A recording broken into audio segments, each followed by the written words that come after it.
Comencem per al senyor Rafa Jiménez. Sí, gràcies, alcaldessa. A la moció 21, la moció de rebuig als atemptats terroristes de Barcelona i Cambrils, a favor, com no podia ser d'una altra forma. I a la número 23, la moció de condemna a l'actuació desproporcionada i la brutalitat policial. És una moció que heu sintetitzat molt bé aquí, però sí que és una moció molt complexa que barreja molts temes. Jo diria que gairebé és una narració cronològica del que ha succeït a Catalunya a les últimes setmanes. Però també s'ha de dir que, com està succeint també últimament, és la narració d'una de les parts, d'una de les realitats, de les moltes realitats que hi ha a Catalunya, doncs d'una d'elles. I per aquest motiu ens veiem també forçats a votar-la parcialment. En relació als acords que condemnen la brutalitat policial i que expressen la solidaritat amb les víctimes, és a dir, els acords 1 i 6, els votarem a favor. En el segon punt ens sumem al rebuig absolut a l'aplicació de l'article 155 i a la defensa de la sobirania del poble de Catalunya i de les seves institucions. Votarem a favor.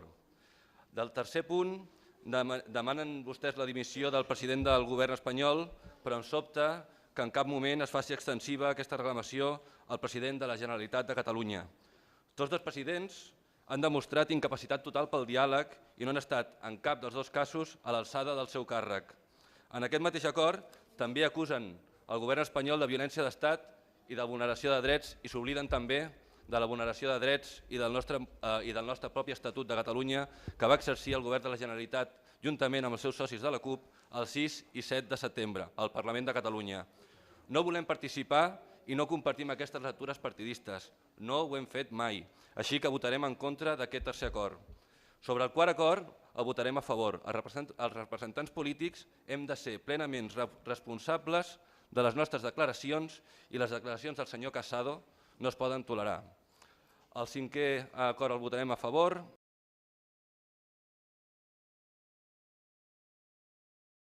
El setè i el vuitè en contra.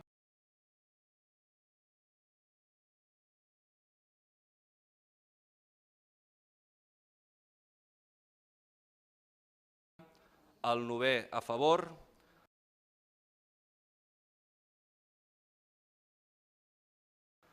El desè i 11è en contra. Vostès demanen diàleg, però ja posen per endavant una sèrie de requisits per poder seure i així no anirem enlloc. Per poder seure a dialogar, dues parts ho han de fer sense línies vermelles predefinides. Si precisament estem on estem és perquè cap de les dues parts ha volgut cedir abans de seure a parlar. El 12è totalment a favor. De fet, jo crec que la redacció que vostès fan en aquest acord és la base de qualsevol societat moderna.